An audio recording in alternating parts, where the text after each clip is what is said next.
Hello friends, welcome back to the mechanic channel.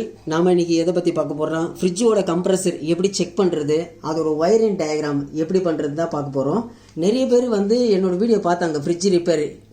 அது relay ஓஎல்பியை பற்றி போட்டிருந்தேன். அந்த ரிலே ஓஎல்பி பிடுங்கும் போது ஒயரிங் கனெக்ஷன் பார்க்குறதே இல்லை. பிடிங்கி போட்டு வேறு ரிலே ஓஎல்பி வாங்கிட்டு எனக்கு ஃபோன் பண்ணுறாங்க எப்படி மாற்றுறதுன்னு.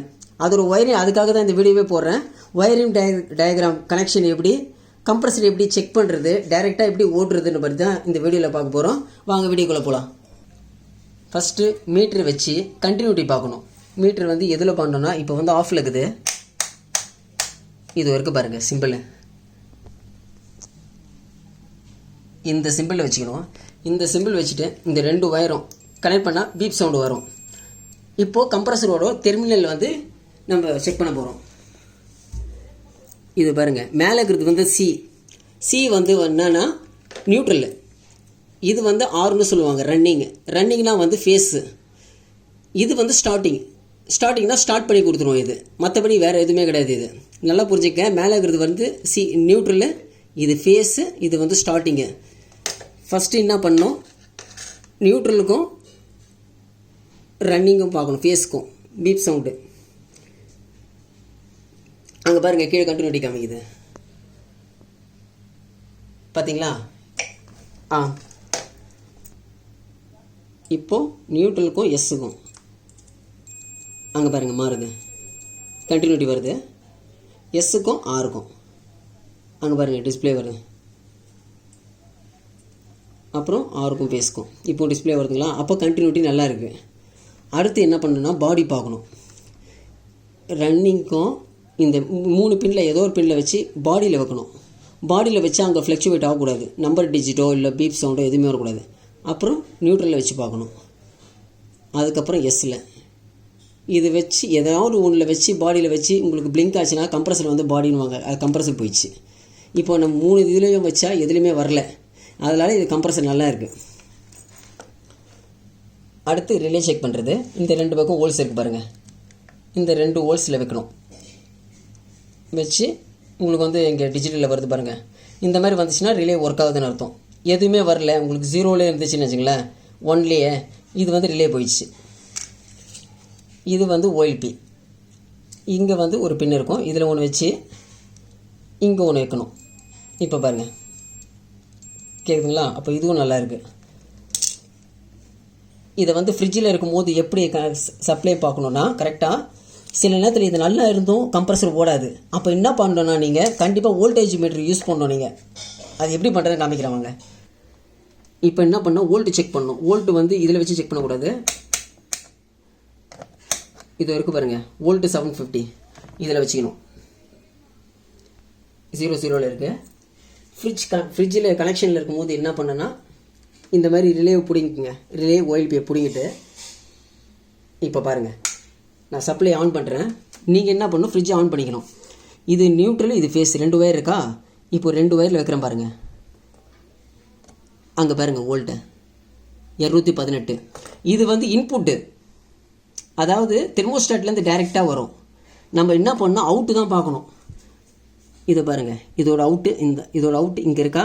இங்கே ஒரு ஹோலில் சொல்லிங்கன்னா ஓஎல்பியோட அவுட்புட்டு இது இருக்குது. இந்த பின்னு நல்லா பார்த்துங்க, எங்கே சொல்கிறேன்னு. இப்போது இதில் வைக்கிறேன். இதை பாருங்கள், 219 வருது. அப்போது தெர்மோஸ்டாட்லேருந்து கரெக்டாக வருது. சப்போஸ் இந்த இடத்துல உங்களுக்கு வோல்டேஜ் வரல, 150 160 அந்த மாதிரி அந்த மாதிரி வந்துச்சுன்னா உங்களுக்கு ஃப்ரிட்ஜு ஓடாது. 195 மேலே தான் உங்களுக்கு ஓடுமே. உங்களுக்கு இங்கே சப்ளை வரலனா நெக்ஸ்ட்டு என்ன ப்ராப்ளமாக இருக்குன்னா, 100% தெர்மோஸ்டாட் தான் ப்ராப்ளம். தெர்மோஸ்டாட் சேஞ்ச் பண்ணிக்கனாலே சரியாயிடும் உங்களுக்கு. இப்போது இதில் வோல்ட்டு கரெக்டாக வருது. இப்போது இது எங்கே சொருவி இருக்குன்னு பாருங்கள். 2 ஹோல்ஸ் இருக்குது. திருப்புறேன். ரைட் ஹேண்ட் சைடு தான் வரணும் எப்போதும் ஒயர். லெஃப்ட் ஹேண்ட் சைடில் வரக்கூடாது. லெஃப்ட்டு ஸ்டார்டிங்கு, நல்லா புரிஞ்சுக்கங்க. இது நியூட்ரல் ஒரு ஒயரு. ஓஎல்பியை தான் எப்போதும் ஃபஸ்ட்டு சொருகணும். கீழே ஹோல்ஸில் மேலே சொருவிட்டு அதுக்கப்புறம் இதை இந்த இது பாருங்கள், 2 ஹோல்ஸு, இதை தூக்கி கீழே சொருகணும். நிறைய பேர் வீடியோ பார்த்துட்டு ஒரே கம்ப்ளைண்ட் தான் சொல்கிறாங்க. 4 ஒயர் இருக்குது, எங்கே இது சொருவுறதுன்னு கேட்டுனுங்கிறாங்க. மிச்சம் 2 ஒயர் கெப்பாசிட்டர் ஒயர். அந்த கெப்பாசிட்டி வந்து என்ன எம்எஃப்டி வரும்னா 4 எம்எஃப்டி மட்டும்தான் வரும். அது எப்படி கொடுக்கணும்னா இப்போ காமிக்கிறேன் இருங்க. இது வந்து கெப்பாசிட்டி காமிக்கிறதுக்காக தான் உங்களுக்கு காமிக்கிறேன். இந்த மாடல் தான் மோஸ்ட்லி வரும் கெப்பாசிட்டி இருந்துச்சுன்னா. இந்த மாடலும் வரும், அதுக்கு ரிலே ஒய்பி வந்து மாறும்.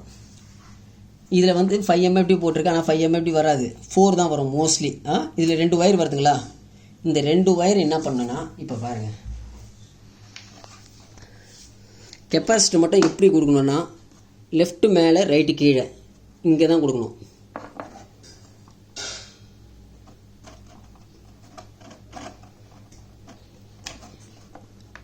ரைட்டு கீழே லெஃப்ட் மேலே.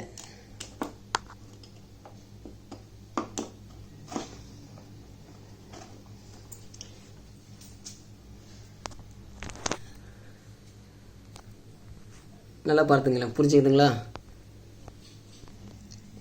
இப்போ சொல்கிறேன், நல்லா பார்த்துங்க, பிடிங்கியே காமிக்கிறேன் உங்களுக்கு. கெப்பாசிட்டிலேருந்து ஒரு ஒயரு ரிலேக்கு லெஃப்ட்டு மேலே, இன்னொரு ஒயரு ரைட்டுக்கு கீழே. கார்டு ஒயர் ஃபேஸ் வருதுங்களா, அது தூக்கி நேராக வந்து ரைட் மேலே தான் கொடுக்கணும் எப்போதும் ஃபேஸு. நியூட்ரல் வந்து இது, அவ்வளோதான். சப்போஸ் உங்கள்கிட்ட ஸ்பேர் ரிலே இல்லை அப்படின்னா இதை இன்னொரு வழியாகவும் செக் பண்ணலாம் ஆக்சுவலாக. ஆனால் வேறு யாரும் ட்ரை பண்ணாதீங்க, ஐஆம்ஸ்லாம் எகிரிடுவீங்க. கொஞ்சம் மெக்கானிக்கு மட்டும் ட்ரை பண்ணுங்கள். இதை அது எப்படின்னு காமிக்கிறேன். இப்போ வந்து டேரெக்டாக செக் பண்ணுறது எப்படின்னு காமிக்கிறேன். 2 ஒயர் இருக்குது, ஃபேஸு நியூட்ரலு. ஃபேஸ் ஒயர் என்ன பண்ணோம், இந்த ரன்னிங் இது பார்த்தீங்களா, ரைட் ஹேண்ட் சைடு கீழே அதில் சொருவோம் கிளிப்பில். இன்னொரு நியூட்ரல் ஒயர் இருக்கா, இதை தூக்கி மேலே சொருவோம். மேலே சொருவிட்டு ப்ளக்கை வந்து சுவிட்சில் சொருவிட்டு ஆன் பண்ணக்கூடாது. ஆன் பண்ணுறதுக்கு முன்னாடி என்ன பண்ணனா, இந்த ஸ்க்ரூ டிரைவர் வச்சு இந்த 2 பின் இருக்குது பாருங்கள், இதையும் டச் பண்ணணும்.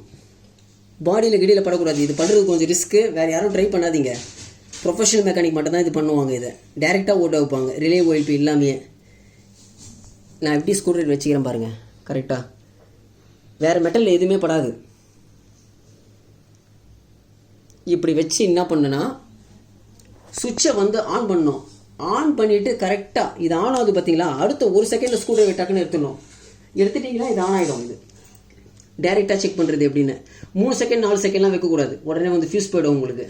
கரெக்டாக 1 செகண்ட் ஆன் பண்ணால் அந்த செகண்டே எடுத்துடணும், டேரெக்டாக ஆன் ஆகிடும் உங்களுக்கு. இப்போ வந்து ஆம்ஸ் பார்க்க போகிறோம். ஏன்னு போட்டிருக்கா பெருசா, இதில் ஆம்ஸில் வச்சு இந்த ஒயரில் கிளாப்பில் மாட்டணும். மாட்டிட்டு இப்போ ஆன் பண்ணுறேன், ஆன் ஆகுது பாருங்கள்.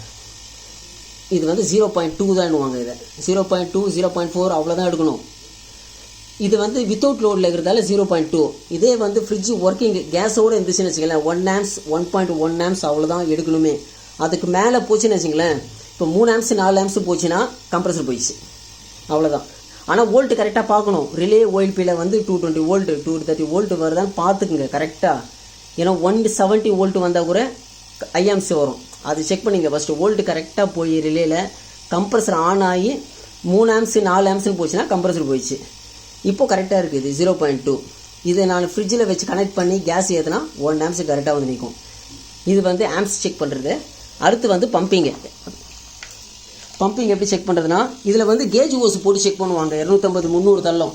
அப்படி இல்லைன்னா என்ன பண்ணுங்க, ஈஸி மெத்தடு, இதை கையை வச்சு பிடிக்கணும். கையை வச்சு பிடிச்சிங்கன்னா உங்களால் பிடிக்க முடியாது, கொஞ்ச நேரத்துலேயே பிடிக்க முடியாது உங்களால், கை தள்ளுறோம் உங்களால். இதே பம்பிங் போயிடுச்சுன்னா உங்களால் 1 நிமிஷம் வரைக்கும் அப்படியே பிடிக்க முடியும். தம் பண்ணி அப்படியே அமுங்கும் கம்ப்ரஸர். அப்படி பிடிக்க முடிஞ்சதுன்னா 1 நிமிஷம் வரைக்கும் அதுவும் கம்ப்ரஸர் போயிடுச்சு. இது பம்பிங் ப்ராப்ளம், அவ்வளோதாங்க. இனிமேல் வீடியோ பார்த்தீங்கன்னா தயவுசெய்து கொஞ்சம் புரிஞ்சு நல்லா பாருங்கள். பாதி வீடியோ பார்த்துட்டு பாதி வீடியோக்கு என்கிட்ட டவுட் பண்ணி கால் கேட்காதீங்க. ஏன்னா நானும் ஒரு இடத்துல வேலை செஞ்சுங்கிறேன், அந்த நேரத்தில் ரொம்ப கன்ஃபியூஸ் ஆகுது. அப்படியே இல்லை எங்களுக்கு ரொம்ப கன்ஃபியூஸ் ஆகுதுன்னா ஒயரை பிடுங்கிறதுக்கு முன்னாடி ஃபோட்டோ எடுத்து வச்சுக்கோங்க, திருப்பி சொருவும் போது அதே மாதிரி மாட்டிடுங்க. ஓகேங்க, இந்த வீடியோ உங்களுக்கு பிடிச்சிருந்தா லைக் பண்ணுங்கள், ஷேர் பண்ணுங்கள், கமெண்ட் பண்ணுங்கள். Okay, bye guys.